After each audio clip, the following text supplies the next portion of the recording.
was the trial that seized the attention of the world. He's facing multiple molestation charges. The king of pop, facing years behind bars. It was so stunning that I thought, he's in big trouble. But Michael Jackson's high-powered legal defense team pulled out all stops. The defense says, hey, it's not Jackson who was the predator. It was Jackson who was the prey. It was a winning strategy. How did they do it? We, the jury, find the defendant not guilty.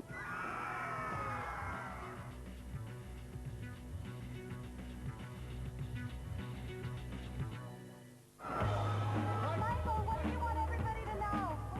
It sparked a media feeding frenzy that lasted for months. More than 1,000 reporters from nearly 36 countries pitched camp. We, the jury, in the above entitled case, find the defendant not guilty of conspiracy. And it climaxed on June 13th, 2005, with a stunning victory for Jackson on all counts. We have a closet full of evidence that really made us always come back to the same thing. It was just not enough, you know. I felt like we were really left in the dark about some things, and questions weren't answered, but we had to make do with what we had and the evidence that was given to us, and we did it. And we came to the decision that pointed to reasonable doubt. The scene of Michael Jackson's triumph was a far cry from where the story began. In a remote compound less than an hour's drive and a world away from the courthouse. There, Jackson lived in a remote ranch named for a place of childhood wonder. Neverland. It was a fantasy world, including an amusement park, zoo, and video arcade. Many children called it paradise, but others thought something sinister lurked in the shadows.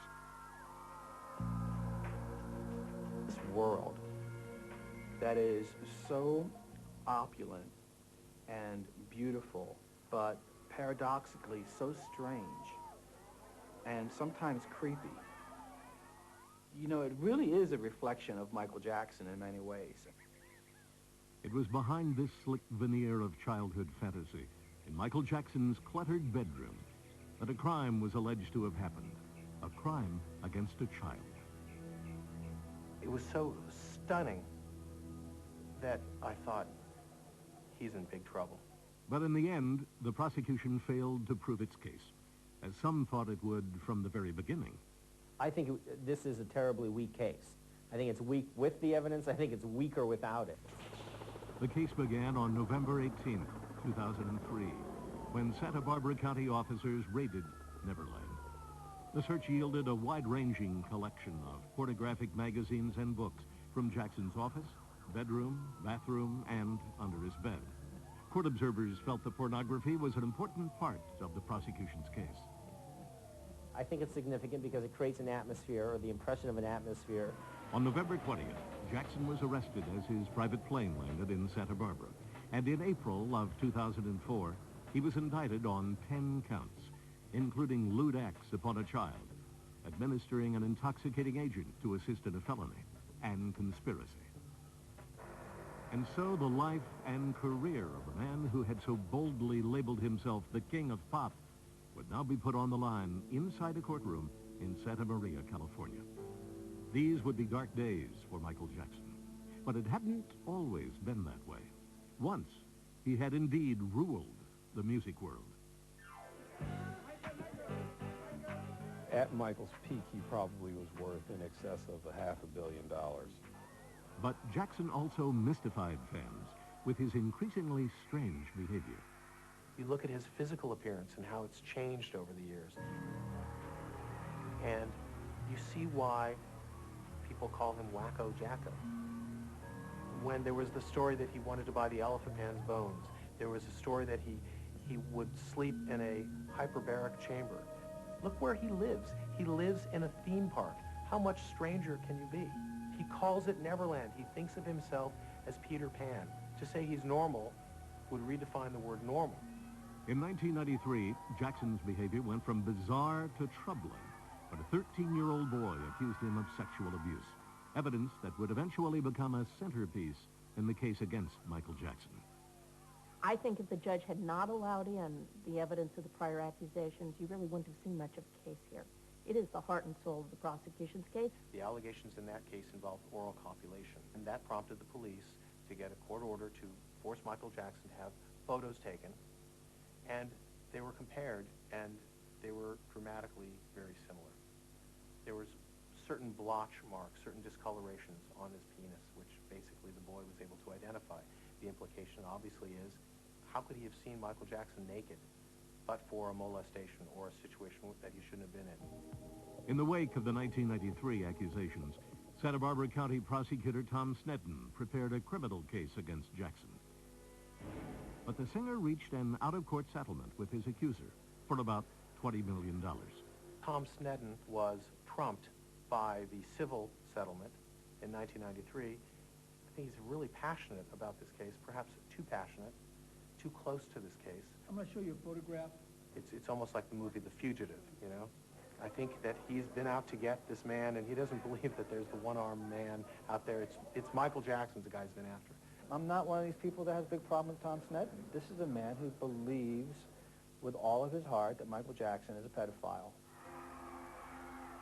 and that he feels it's his job and his duty to do something about it, and be vigorous about it, and be determined about it. The prosecutor's vigilance lasted nearly 10 years. In February 2003, suspicions that Michael might be a sexual predator were raised when Martin Bashir's documentary, Living with Michael Jackson, was broadcast in America. Michael defended his practice of sharing his bed with children and was even seen holding hands with his eventual accuser. That started a firestorm that led to this case, that Michael Jackson sleeps with children, he's a child molester. Prosecutor Sneddon began an investigation, which led to the charges filed against Jackson. After Michael's indictment in April of 2004, the superstar dismissed his attorney, Mark Garagos, who was also trying the Scott Peterson murder case, and hired a superstar in his own right, Tom Mesereau. Tom is very methodical, very strategical. Mesereau brought in a team of heavy hitters, including Scott Ross, the lead investigator for the Jackson defense team, who has experience in high-profile cases. The elite team decided their focus would be discrediting the accuser's family. What Tom was trying to do was set the stage for, this is who the family is. They're not credible no matter how you cut it. Mesereau's guidance proved crucial to Jackson when, after his arraignment, the singer jumped on top of his SUV and performed for the crowd. It shows a disconnect with reality to even do something like that, because he viewed it as an opportunity to put on a show for his fans and say, thank you for your support. And I think that it took Tom Mesereau, frankly, to bring him in, rein him in, and ground him. On January 30th, the eve of the trial that would decide his very future, Michael posted a video on his website. I deserve a fair trial like every other American citizen. I will be acquitted and vindicated when the truth is told. Thank you. The next morning, January 31st, 2005, jury selection began for the trial. It would be those 8 women and 4 men who were ultimately persuaded that Michael Jackson was not guilty beyond a reasonable doubt.